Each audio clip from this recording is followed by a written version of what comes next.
Ketemu lagi di kuliah sistem digital. Kita akan membahas kembali tentang penyederhanaan fungsi logik. Di sini kita akan menggunakan metode tabular untuk melakukan penyederhanaan fungsi. Jadi kalau kita lihat metode penyederhanaan untuk yang kita pelajari di sebelumnya, yaitu menggunakan Carnot map, sangat cocok untuk jumlah variabel yang sedikit, dari 2 sampai 5 variabel. Tapi untuk variabel yang lebih dari 5 kita akan mengalami kesulitan. Nah, di sini kita akan menggunakan pendekatan tabular untuk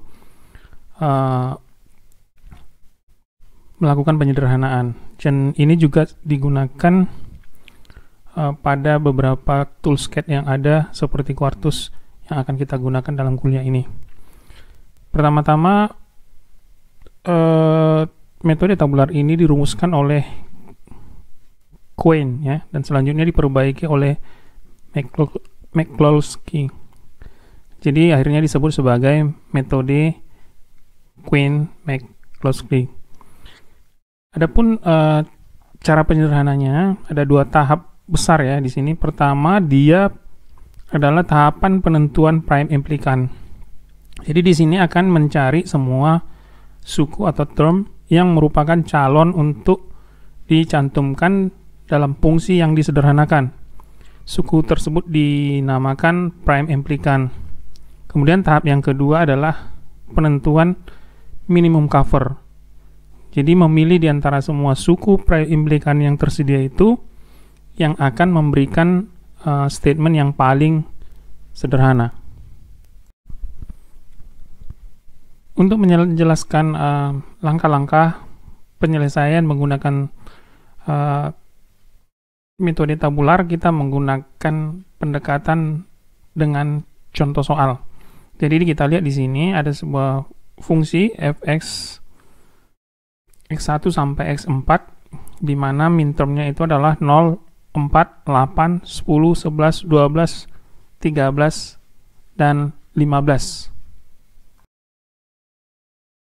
Langkah pertama untuk menyelesaikan persoalan ini dengan menggunakan metode tabular adalah penentuan prime implikan. Nah, langkah yang kita lakukan di sini adalah kita mengelompokkan min term ke dalam kelompok seperti yang tertulis pada tabel list 1.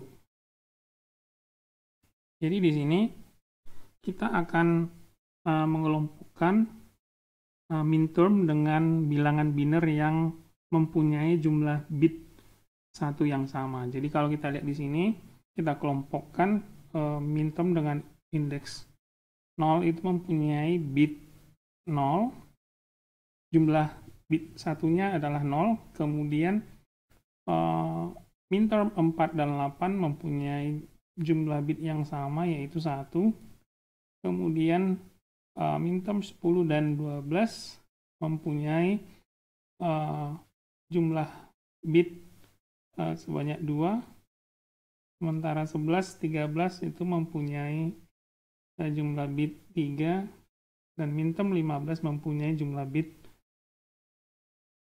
4. Selanjutnya kita akan membandingkan kelompok 0 dengan kelompok 1, kemudian kelompok 1 dengan kelompok 2, kelompok 2 dengan kelompok 3, kelompok 3 dengan kelompok 4. Ketika kita membandingkan, kita melihat apakah kelompok tersebut memiliki satu perbedaan variabel berbeda. Kalau dia memiliki satu variabel yang berbeda, kita tuliskan pasangan min term tersebut ke list 2 yang di sebelah kanan. Jadi di sini misalnya kita bandingkan kelompok 1 dengan kelompok 0 dengan kelompok 1. Jadi min term 0 kita bandingkan dengan 4. Nah, kita lihat di sini bahwa ada satu variabel yang berbeda. Nah, jadi kita tandain, kita tuliskan di list minterm 0 dan 4. Kemudian variabel berbeda itu kita tandai dengan kita beri X. Nah, selanjutnya kelompok minterm 0 kita bandingkan dengan minterm 8. Di sini kita lihat ada satu variabel berbeda. Nah, jadi kita masukkan ke list 2, 08, di mana variabel berbeda itu kita beri X. Nah, kemudian minterm 0 sudah selesai dibandingkan dengan kelompok 2, kita beri checklist. Selanjutnya kita bandingkan kelompok 1 dengan kelompok 2. Kita mulai dengan minterm 4.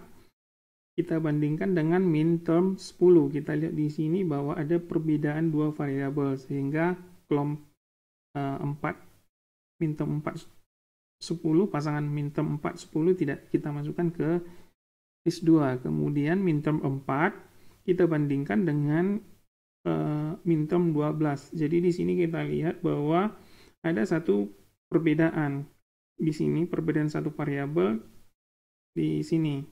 Jadi kita karena hanya satu variabel yang berbeda, maka kita masukkan pasangan 4 12 di list 2, di mana nanti di sini kita lihat variabel berbeda, kita beri X. Kemudian kita lihat bahwa minterm 4 sudah selesai, kita checklist. Kemudian kita lanjut ke minterm 8. Minterm 8 kita bandingkan dengan 10. Di sini kita lihat ada satu perbedaan variabel. Jadi kita masukkan ke list 8 10, di mana perbedaannya, variabel pembedanya kita beri tanda X. Selanjutnya kita bandingkan 8 dengan 12. 8 12 ada perbedaan di sini. Kita lihat 8 dengan 12 berbeda di satu variabel ini. Kemudian kita masukkan dan kita beri di sini tanda X. Selanjutnya kita centang minterm 8 karena sudah selesai kita bandingkan.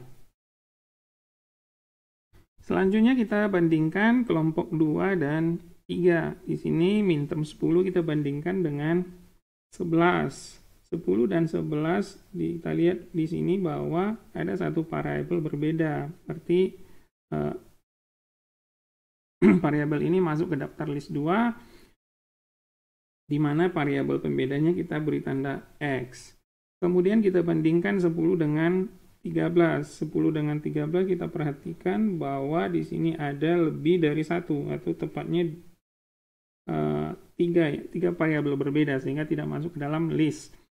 Kita centang minterm 10 karena sudah selesai semua. Kita lakukan lagi antara 12, minterm 12 dengan 11. Kita perhatikan di sini bahwa 12 11 itu ada lebih dari satu variabel berbeda, sehingga tidak masuk ke list. Kita bandingkan 12 ke 13. Kita perhatikan di sini bahwa dengan 12 dan 13 ada satu variabel yang berbeda di sini. Jadi kita masukkan ke list. Minterm 12, pasangan 12 dan 13. Jadi kita beri tanda X. Selanjutnya kita beri centang di minterm 12. Selanjutnya kita masuk ke kelompok 3 dan 4. Kita bandingkan di sini kelompok 3 dan 4. Kita mulai 11 dengan 15. Di sini 11 dengan 15 ada satu pembeda, yaitu di sini.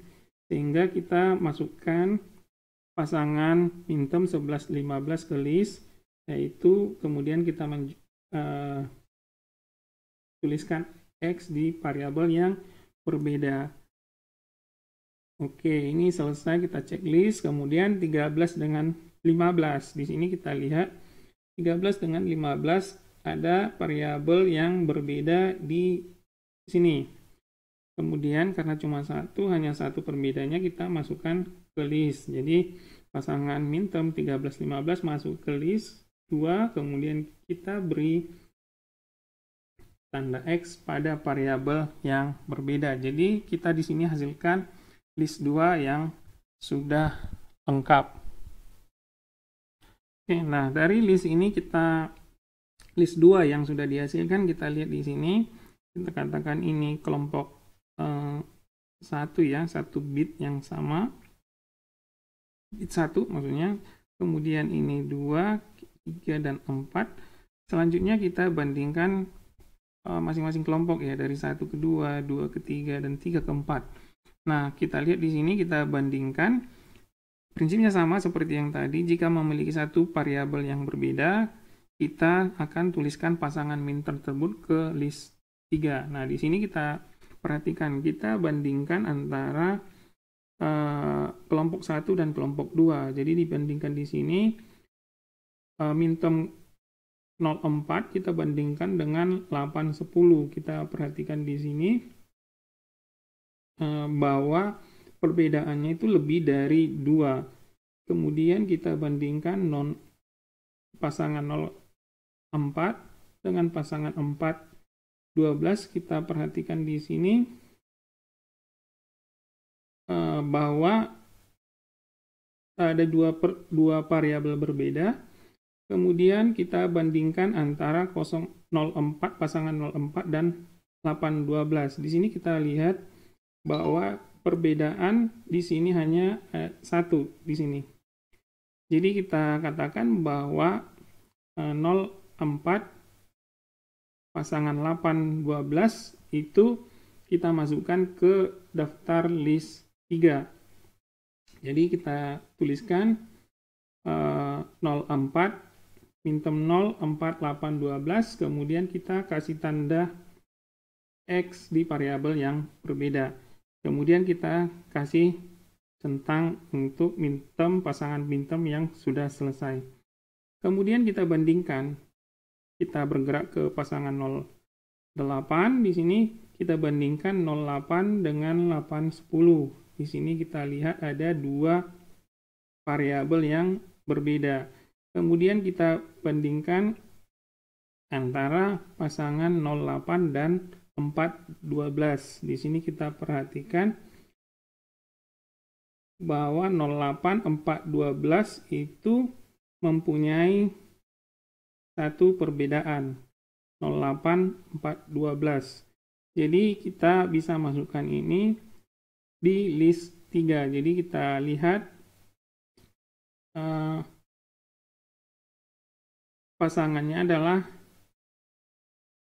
0,8, 4,12. Jadi kita lihat hasilnya, kemudian kita tuliskan X, X1, kita tuliskan ini sebagai X, 00. Nah, jadi di sini kita lihat bahwa list yang kita tuliskan yang pertama dengan yang kedua ini sama ya. Jadi ini mewakili pasangan minterm yang sama. Jadi kemudian kita lanjutkan 08 ke 8,12. Di sini kita lihat ada dua minterm yang dua variabel yang berbeda, jadi kita tidak masukkan.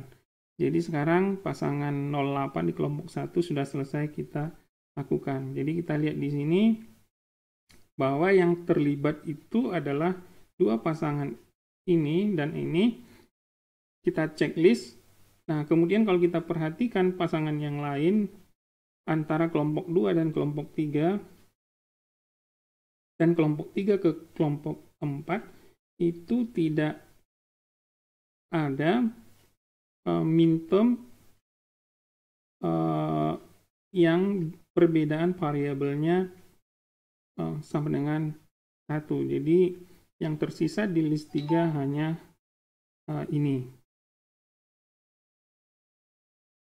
Jadi kita perhatikan di sini dari list 2 ini ada 4 item pasangan minterm yang diberi centang. Jadi dikatakan di sini bahwa daftar tanpa tanda centang adalah prime implikan dari F.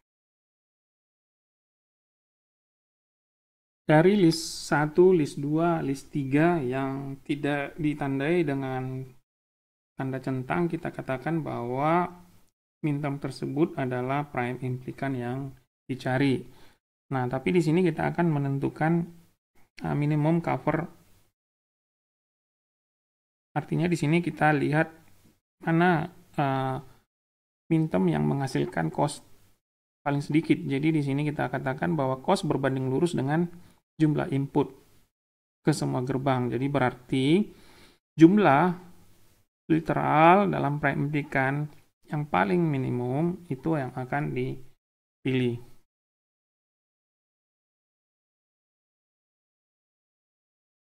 Dari list 2 dan list 3 kita bisa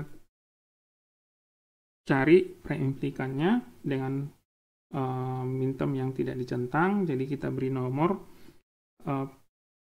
prime implikan P1, P2, P3, P4, P5, dan P6. Kemudian kita tuliskan daftar ini ke list ya. List ke tabel, dari list ini kita tuliskan ke tabel ini. Ke tabel A yang kita sebut sebagai initial prime implikan cover table. Jadi kita tuliskan prime implikan di sebelah kiri, ini P1 sampai P6.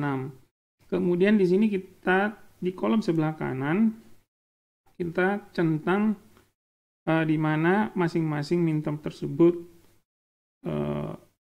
berada. Jadi kalau kita lihat di P1 bahwa dia kita checklist di 8 dan 10.